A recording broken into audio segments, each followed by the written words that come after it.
Si els més bonics, els més intel·ligents, o no ser ni xulos ni impertinents. És el treball en equip, no serà l'amistat, sense creguts ni cap indesitjat.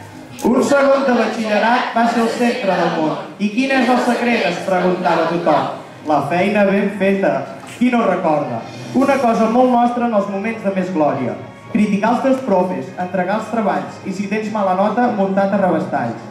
Tot està per fer, tot just aixequem el vol.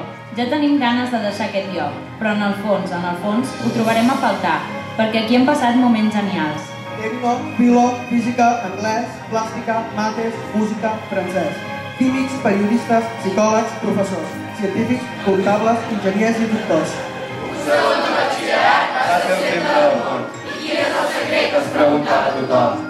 Itàlia, Roma, Atenes, Madrid, grans experiències que molt ens han unit. Són les ganes, estudiar molt, desperta company, que ve el professor, treball de recerca, examen, selectivitat. Porteu aspirina pel mal de cap. Un segon de batxillerat va ser el centre del món. I quin és el secret que es preguntava tothom? Si fem les coses com nosaltres sabem i ara és impossible, ja no aconseguirem. I el que facin els altres, tant se val. La feina ben feta no té fronteres ni té rival.